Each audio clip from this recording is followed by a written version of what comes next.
ইটভাটার পার্থ দাস নামে এক বখাটে যুবক একটি মেয়েকে বিয়ে করে ধর্মনগর নিয়ে গিয়ে কুকর্ম করে রেল স্টেশনে ছেড়ে দিয়ে আসে। তারপর থেকে আজ 5 দিন ধরে মেয়েটি বিচারের আশায় পশ্চিম থানায় আসছে, কিন্তু থানা মামলা গ্রহণ করছে না। আজ মেয়েটি মুখ্যমন্ত্রীর উদ্দেশ্যে করজোড়ে ন্যায্য বিচারের আবেদন জানায়। Bureau report, Tripura news 8। আমি আছি আমার শালির মেয়ের শালির একটা দীর্ঘদিনের একজনের সাথে প্রেম ছিল, ওদের নাম পার্থ দাস। আমি আগে জানতাম না, কিন্তু এখন জানলাম যে ওর দীর্ঘদিনের প্রেম। যাক, তারপর 8 তারিখ ও বাড়ি থেকে বেরিয়ে গেল রবিবার দিন। 8 তারিখ ওরা বলে বিয়ের প্রতিশ্রুতি দিয়া ধর্মনগর নিয়ে গেল। ধর্মনগর নিয়ে যাওয়ার পর এরে নাকি বিয়ে শাদী করছে, শাখা পড়াইলো, সিঁদুর পড়াইলো। পড়াইবার পর বলছে যে ওর সাথে নিয়ে হোটেলে নিয়ে বা ঘর ভাড়া করে থাকবো।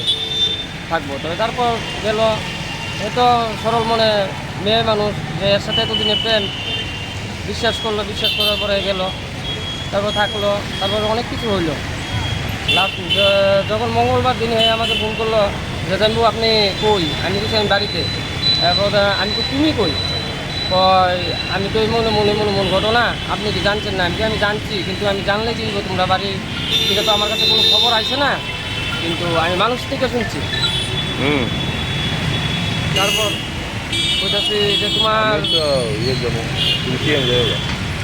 তারপর কোথাছি আমার জিজ্ঞেস করতেছে আপনি কই আছেন? আমি বাড়িতে, আমার বাড়িতে। আমি কয়েকটা কাজ করেন, এই আপনি আমার সাথে দেখা করেন না, আমি যেভাবে হোক আমি এটা দরকার হয় শাস্তি চাই, হেরে আপনি আমার সাহায্য করেন। তারপর আমি বলছি ঠিক আছে আমি সাহায্য করুন, কিন্তু তুমি আমার পুরা ঘটনা ভাঙ্গা কী হয়েছে? তখন হ্যাঁ আমার পুরা ঘটনা ভাঙ্গা কইছে যে আমি এই গেছি। আমি কোন জায়গাতে আসলাম? কইছে আমি ধর্মনগর আসলাম। কবে গেলা? রবিবার দিন গেছি। কোন সময় বেরিয়েছ? 9টা 9:30 বেরিয়েছি সকাল। তারপর রবিবার দিন বলে হ্যাঁ নাকি শাখা সিঁদুর পরে একটা হোটেলের রুমে ভাড়া করে আসলো। শারীরিক সম্পর্ক কিচ্ছু হয়, শারীরিক সম্পর্ক হয়েছে। তারপর কয়ে আমার টর্চারও করছে। তো আমি টর্চার করার পরে তুমি শারীরিক সম্পর্ক কীভাবে করলাম? কী জানি আমি এত যা কিছু, আচ্ছা যাক, এটা আর করার কিছু নেই। তারপরে এই কথা করার পর মঙ্গলবার দিন কইতেছে আমি পুলিশে যাবো। মেয়ে কইতেছে পুলিশে যাবো। ঠিক আছে পুলিশে যাইবা, আমি তোমার বাড়ির মানুষের সাথে বুঝিয়া লই, পুলিশে যাইবা। ঠিক আছে আমি তার লোক সবাই লোক বুঝার আছে, আমি একটা ডিসিশন নিলে হতো না। আচ্ছা হ্যাঁ কী করছে, হ্যাঁ বোনের বাড়িতে বিশাল ঘর আছে, বিশাল ঘর থেকে হ্যাঁ একা বসছে। হ্যাঁ মানে এর সত্যিকারের বিচারটা হ্যাঁ চাইতেছে। তারপর একা বসছে। হঠাৎ আমি ফোন করছি তুমি কই? আমি বেরিয়ে গেছি, আমি থানা তাইতেছি। এই কথা শুনি না, আমি সাথে এর বড় বোন, সবার বড় বোনকে আমি ফোন করছি যে তাই তো এরকম থানা তাই করতেছে। এবার হেয়ারে নিয়ে আমি আইসির সাথে এখানে আওয়ার পরে তাই বয়ান লিখ খেলাইছে। আর যেই ম্যাডামের কাছে বয়ান লেখছে সেই ম্যাডাম উমেন থানার, ওয়েস্ট উমেন থানাতে। তখন ওই ম্যাডামরে আমি আওয়া নাগাদ পাইছি না। 7টার পরে আমি আইসি, আয়া আর পাইলাম না। তারপরে তাই আবার কইছে আমার এক বোন জামাই আইতাছে। তো এই কথা কওয়ার পরে আয়া তো আর ম্যাডামকে পাইলাম না। জিজ্ঞেস করলাম কী হয়েছে, কথাবার্তা কওয়ার মাধ্যমে পর করে আমরা বয়ে রয়েছি বাইরে। তারপর কইছে হঠাৎ করে আমাদের এখানে ক্লাব থেকে একটা কল আইছে। কল হওয়ার পরে আবার আমরা ডাক দিছে, মোবাইলে লাউড স্পিকার দেওয়া হয়েছে। আমিও সামনে, আমার বড় যে বড় বোন সামনে, সামনে কইতেছে ম্যাডাম এই কেস আপনার ফাইল করেন না, এটা আমরা পাড়ার মেয়ে ছেলেও পাড়ার, এটা আমরা মিছিলে যাবো গা, আমি ক্লাব সেক্রেটারি করতেছি, তারা পাঠাই দিই। বলে ম্যাডাম যেহেতু ক্লাব সেক্রেটারির কথা কইছে, ম্যাডাম বাধ্য যে একটা ক্লাবের থেকে একটা সেক্রেটারি পুরো বর্ডার কুলচক কি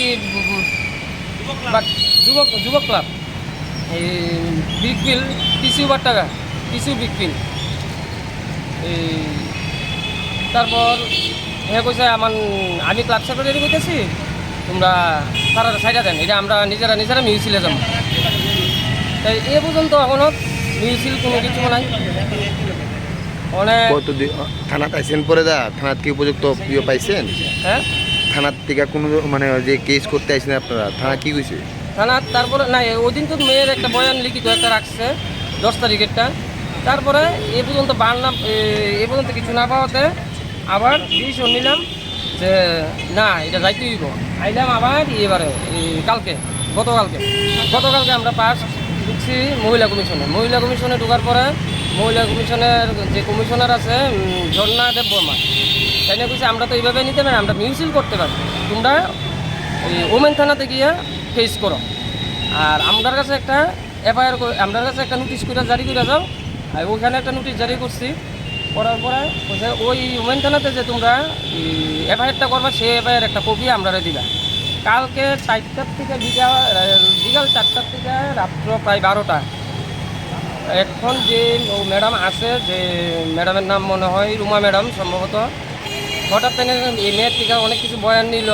বয়ান ট্যান নেওয়ার পরে ফট করে প্রায় রাত্র মনে হয় 9:30 10টা বাজে, তো তোমরা এক কাজ করো, এখানে এটা হইতো না, ঘটনা যেখানে হয়েছে ধর্মনগর, সেই ধর্মনগর যাইতে হইব, তোমরা ধর্মনগর থানাতে গিয়ে তোমরা এটা কেস করো, এটা এখানে হইতো না। আমি কেরে ম্যাডাম, মেয়েটা তো এই এলাকা, ছেলেটা ওই এলাকার, মেয়েটা ওই এলাকার, ছেলেটা বিন্দাস বাড়িতে ঘুরতেছে, আর মেয়েটা লজ্জায় লোক সমাজে বাড়িতে পারতেছে না, মেয়েটা তো অন্যায় প্রতিবাদ চাইতেছে।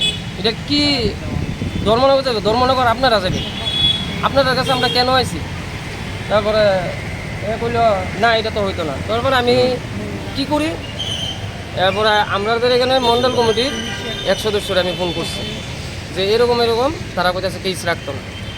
এবারে হে যেভাবে হোক কারে নিয়ে কথা কইছে, কথা কওয়ার পরে তারা বাধ্য, ওর কথাতে তারা বাধ্য যে কেস রাখতে। তারপর জিদে তারা কেস রাখছে, তো আমি কেস রাখতেছি, এইভাবে কেস লেখা হয় না, কেস লিখতেছে এই কথা কইয়া এনে টাইপিংয়ে বুঝছে, কেসটা টাইপিং করতে হইব। তারপরে আমি কইলাম যে প্রায় ম্যাডাম প্রায় 11টা 11:30 বাজে, আমি তো একটা মেয়ের নিয়ে, আমিও তো রাত্রিবেলা যখন বাইরে উঠবো, আমারও তো একটা লোকে জিজ্ঞেস করবো যে এই মেয়েটা নিয়ে তুমি কোথা থেকে আইলে এত রাত্রের পর।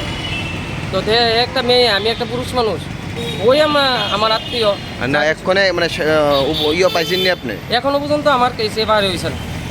কি কথাটা? কালকে রাত্রে যখন প্রেশার পড়ার পরে তারা মেডিকেলে পাঠাইছে, মেডিকেল রাত্রে হইছে না, কইছে 12টা বেজে গেছে, এখন আর মেডিকেল হইতো না, হসপিটাল নিয়ে গেছিল মেয়ের। তখন কইছে আজকে 9:30 এটা, আমরা 9:30 আইছি, এখন মনে বেলা প্রায় 11টা, এখনো পর্যন্ত কোনো কিছু হইল না। ছেলের সাথে প্রেম করতাম, হ্যার নাম পার্থ দাস, হ্যার বাড়ির রামনগর পিসি বিগফিল্ড। হ্যাঁ কী করছে, আমার বিয়ে করছে, হ্যাঁ ধর্মনগর নিচে নিয়ে সিঁদুর শাখা ভরাই আছে না, এখন হ্যাঁ অস্বীকার করে আমি তোরা বিয়ে করছি না কিচ্ছু না। তারপরে হ্যাঁ আমার স্টেশনে ভরাই দিয়ে বাড়িতে গেছে, আমি হ্যাঁ জিজ্ঞেস করছি, নিতে আমার কইছি নেওয়ার পরে এখন না আমি তুই আমার বাড়িতে আইস না। হ্যাঁ আমি কইছি তোর এক্ষুনি তোর বাড়িতে আই মামু, তুই আমার যেহেতু বিয়ে করলো আমি তোর বাড়িতে আমার, এখন না আইস না তুই বেজাল বাড়াইস না, এইসব করে ফোনটা কাটতে দিছে, হ্যাঁ সুইচ অফ করে। তারপর আমি কান্নাকাটি করে সারাদিন এনে রয়েছি, তারপর না পারতে বাধ্য হয়ে আমি ফ্যামিলিটা জানাইছি।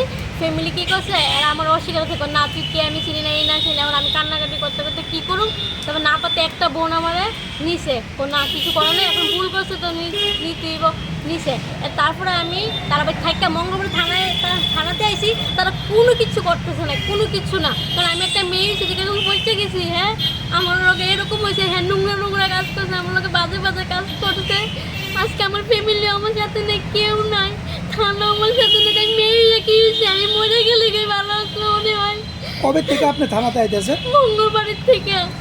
তারা উল্টা আমাদের কয় যে ধর্মনগরে যেটা ধর্মনগরকে দেখো দাও, তাহলে আমি এখানে মায়ের কি আমি শাস্তি চাই, হের শাস্তি চাই, আমি বললে আমি মরে যাবো, তোমার হের শাস্তি চাই। হ্যাঁ বুক ফুলে এনে বাড়িতে হাঁটবো খাইবো, আর আমার খাওয়া নাই ঘুম নাই কিছু নাই, সবার অপমান করতেছে আমার সবাই, আমার সারা কেউ দিতেছে না, কেউ না, এমনকি থানাও না। আমি কি মায়ের জন্ম নিয়ে ভুল করছিলাম? আমি ভগবানের কাছে কই কোনো মার করে যেমন মায়া না, আর কোনো মার করে যেমন হের মতো কুপুত্র না, যে মেয়েরা নিয়ে রেপ করে বিয়ে করুক, এরকম করুক এরকম করুক। কি করে? হ্যাঁ টমটম চালা। কোন জায়গায় বাড়ি? হের বাড়ি রামনগর পিসি বিগফিল্ড। নাম কি? হ্যাঁ নাম পার্থ দাস।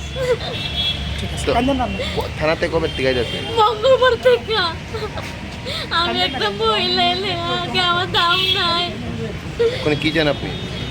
হের বিচার চাই আমি মরলে মরছি, বাঁচলে বাঁচি, এর বিচার চাই। মা কোনো মেয়ের সাথে এরকম না করতে পারে।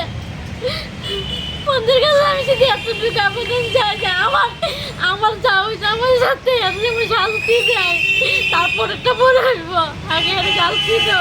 তারা এখনো কিছু করতেছে না, এত না, অন্তত পক্ষে হেরা তো কিছু কইতে পারে না, তারা চমক পর্যন্ত দেয় না। এত সুন্দর হাডে খা, হেরা তো সবাই সাপোর্ট করে না, তার লিখে তো সাহসটা বেশি। আমার পিছনে তো কেউ নেই, কারণ আমি একটা অন্যায় করছি, হের লোকে আজকে এত বছর ধরে প্রেম করছি, করার পরে তারপরে কি আমি আর কথাই লগে লগে আমি হের লগে কথা দিয়া যোগ দিতে গেছি না, দুষ্ট আচ্ছা আমার মানলাম, কারণ হে এডেল আমিও এডেল গেছি, এর সাথে আমি ভুল করছি, কিন্তু ভুললে তো আমি সংশোধন করতে হয় না। এখন কি কেস রাখছেনি? কিস রাখতেছে না তারা। কি দেখো তোমার তো ধর্মনগর আছে, ধর্মনগর গিয়ে দেখো, তাহলে আমি কি মেয়ে এগিয়ে এদেশে যাইতে পারবো না? বাড়ি দিব্যি করতেছে না, আমার তো ফ্যামিলি আছে, আমার তো একটা ভাই আছে না, এর তো একটা ভবিষ্যৎ আছে। আমার জীবনটা নষ্ট করছে, কিন্তু আমার ভাইয়ের জীবনটা তো নষ্ট করতেছে না। মানুষে কত বাজে বাজে কমেন্ট করে যে তখন এরকম বাজে এর মা সুদ্ধা পুরো পাড়ার ভিতরে আমি বলে পেশা, আমি বলে নড়ি, এর মার ঘরে তো মেয়ে আছে, এটা তো একটা ভাগ নিয়েছে না বিয়ের উপযুক্ত। আমার ভাইয়ের যে জায়গায় এইরকম কথা শুনে কান্নাকাটি করছে, আমি একটা বই নিয়ে আমি কি করতে পারি, কি করতে পারি?